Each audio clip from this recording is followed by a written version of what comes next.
अस्सलाम वालेकुम स्टूडेंट्स। आज हम चैप्टर नंबर 3 जो फर्स्ट ईयर केपी के बुक का है और पंजाब बुक में भी ऐसे ही है, उसका most important topic elastic collision in one dimension, इसको सॉल्व कर रहे हैं। इस टॉपिक की मैथमेटिकल डेरिवेशन करने से पहले थोड़ा सा हम समझ लें कि what is the difference between elastic and in elastic collision, या अगर आप ये चीज़ समझना चाहें कि व्हाट इज़ कोलिजन, तो कोलिजन हम किस चीज़ को कहते हैं? when two bodies come so close to each other that we can say they have some interaction between them, then it means collision has taken place. दोबारा सुन लें, when two bodies come so close to each other that we can say they have some interaction between them, then collision has taken place. It is of two types, elastic and inelastic. elastic collision के अंदर momentum P and kinetic energy ये दोनों conserve है, both remain conserved, whereas in elastic collision momentum remain conserved but kinetic energy does not remain conserved. kinetic energy conserve नहीं रहती, momentum conserve रहता है। यहाँ पे मोमेंटम भी कंजर्व रहता है और काइनेटिक एनर्जी भी इलास्टिक कोलिजन में। So this is the basic difference. बस ये आपने याद रखना है कि इलास्टिक में मोमेंटम और काइनेटिक एनर्जी दोनों कंजर्व रहते हैं, जबकि इन इलास्टिक कोलिजन में मोमेंटम कंजर्व रहता है जबकि काइनेटिक एनर्जी कंजर्व नहीं रहती। इसके साथ मैंने क्रॉस का साइन लगा दिया। अब हम इसकी डेरिवेशन करने लगे हैं। तो डेरिवेशन में देखें कि we consider two bodies A and B having masses m1 and m2. Initially both are moving with some velocities u1 and u2 such that u1 is greater than u2. अगर ये condition हम नहीं लेंगे तो पिछली बॉडी अगली body से आके टकरा नहीं सकेगी। तो हमने कोलिजन करवाना है, इलास्टिक कोलिजन, और उसकी कैलकुलेशंस करनी है वन डायमेंशन के अंदर। इस वजह से कि पिछली बॉडी तेज आ रही है, वो अगली बॉडी से कोलाइड करती है और कोलिजन के बाद नई वेलोसिटीज बन जाती हैं। उनके नाम भी हम डिफरेंट रख देते हैं।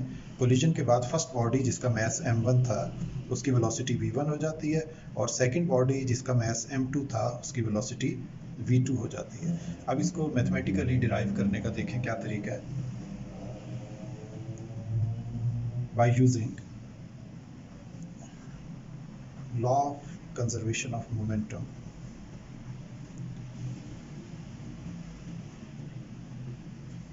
तो law of conservation of momentum के मुताबिक जो हमने पहले पढ़ा था कि total momentum before collision m1 u1 plus m2 u2 equal होगा कोलिजन के बाद वाले मोमेंटम के m1 v1 plus m2 v2।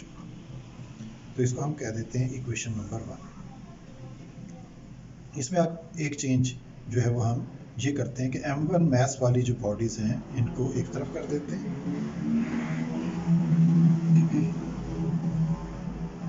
और m2 मैस वाली बॉडीज दूसरी तरफ कर देते हैं। इस तरह करने से यहाँ से m1 कॉमन आ जाएगा, तो आप ब्रैकेट में लिखेंगे u1 माइनस v1, और यहाँ से m2 कॉमन आ जाएगा, आप लिखेंगे v2 माइनस u2।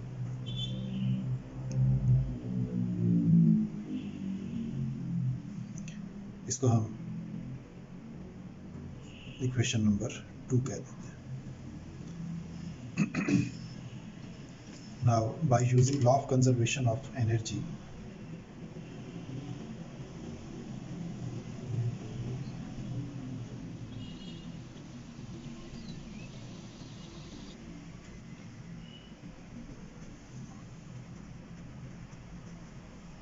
तो काइनेटिक एनर्जी कंजर्व होगी। कोलिजन से पहले काइनेटिक एनर्जी किसकी? फर्स्ट बॉडी की हाफ m1 u1 स्क्वायर, फिर सेकेंड बॉडी की plus half m2 u2 square equals to collision के बाद half m1 v1 square plus half m2 v2 square. पहले तो दोनों तरफ से आप हाफ कॉमन लेके कैंसिल कर दें, तो आप डायरेक्ट स्टेप भी कर सकते हैं। ब्रैकेट में m1 v1 square plus m2 v2 square equal की साइड के राइट साइड पे आ गया और लेफ्ट साइड पे m1 u1 square plus m2 u2 square, half दोनों साइड से कैंसिल हो गया। अब उसमें यही करें कि आप m1 वाली टर्म्स एक तरफ कर दें, m1 u1 स्क्वायर दूसरी तरफ से यहाँ पे m1 v1 स्क्वायर लाए तो ये माइनस के साथ आया। इसी तरह m2 v2 स्क्वायर और यहाँ से m2 u2 स्क्वायर आप ही ले लें। यहाँ से m1 कॉमन ले लिया, u1 square minus v1 square, यहाँ से m2 कॉमन ले लिया, v2 square minus u2 square. अब ये a square minus b square का फार्मूला है, तो यहाँ पे आप a minus b into a plus b इसको लिख सकते हैं। सिमिलरली दूसरी साइड पे भी ऐसे ही a minus b into a plus b, इसको आप इक्वेशन नंबर 3 कह देते हैं। अब इम्पोर्टेंट स्टेप है कि हमने क्या करना है, इक्वेशन 3 को ऊपर रख के इक्वेशन 2 से डिवाइड कर दें। इक्वेशन 3 को हम ऊपर रख के इक्वेशन 2 से डिवाइड कर दें। तो इसी में आप देखें यहाँ पे हम इक्वेशन 3 पहले लिख रहे हैं, m1 into u1 minus v1 into u1 plus v1 divided by, अब इक्वेशन 2 की ये वाली इक्वेशन 2 की लेफ्ट साइड, इस लेफ्ट साइड के नीचे m1 into u1 minus v1 equals to, इसी तरह अब इक्वेशन 3 की right side m2 into v2 minus u2 into v2 plus u2 divided by, अब इक्वेशन 2 की राइट साइड इसके नीचे डिवाइड कर दें, m2 into v2 minus u2। तो ये करने से देखें क्या क्या चीज़ें जो हैं वो कैंसिल हो रही हैं। m1 से cancel, u1 minus v1 u1 minus v1 से, m2 से कैंसिल राइट साइड पे, और v2 माइनस u2 से कैंसिल। तो इसका रिजल्ट क्या सामने आया हमारे पास इस कैंसिलेशन के बाद, वो ये है कि u1 plus v1 equals to v2 plus u2। अब इस रिजल्ट को थोड़ा सा हमने रीअरेंज करना है, कैसे कि कोलिजन से पहले की वेलोसिटीज़ एक तरफ कर दें और कोलिजन के बाद की वेलोसिटीज़ एक तरफ कर दें। तो u1 minus u2 equals to v2 minus v1, और तरतीब एक जैसी करने के लिए कि पहले 1 आए और फिर 2 आए, तो यहाँ से माइनस कॉमन लेते हैं, v1 माइनस v2।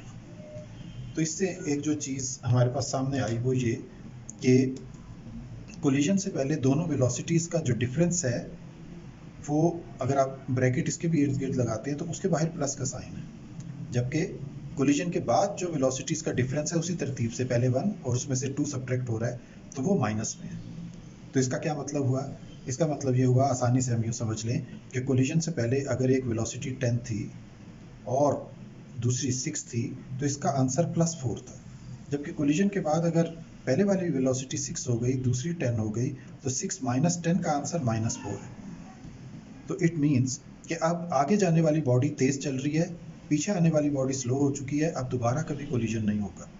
दूसरे, इन वेलोसिटी डिफरेंस को क्या कहते हैं, इसको कहते हैं हम u1 माइनस u2 को स्पीड ऑफ अप्रोच,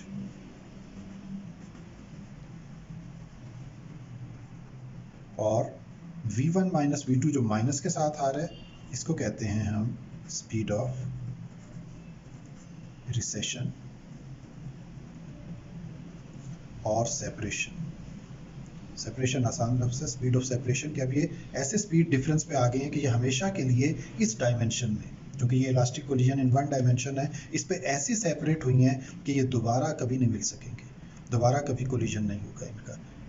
रिसेशन से भी समझा जा सकता है, रिसेस जैसे स्कूल में रिसेस होती है तो एक चलता हुआ टाइम टेबल ब्रेक कर दिया जाता है, तो इस तरह ये भी एक कोलिजन का सिस्टम ब्रेक कर दिया गया है, वो कोलिजन हो चुका, अब दोबारा कोलिजन उस डायमेंशन में, उस डायरेक्शन में इसका दोबारा नहीं होगा। हाँ, नई डायमेंशन आ जाए, डायरेक्शन चेंज हो जाए कहीं से पार्टिकल्स की किसी भी वजह से, तो फिर मे बी वो दोबारा कोलाइड कर सकते हैं। तो आज ये हाफ टॉपिक हो गया और फिर हम इसको कल इंशाल्लाह जो है वो नेक्स्ट हाफ को रिकॉर्ड करेंगे। Thank you very much.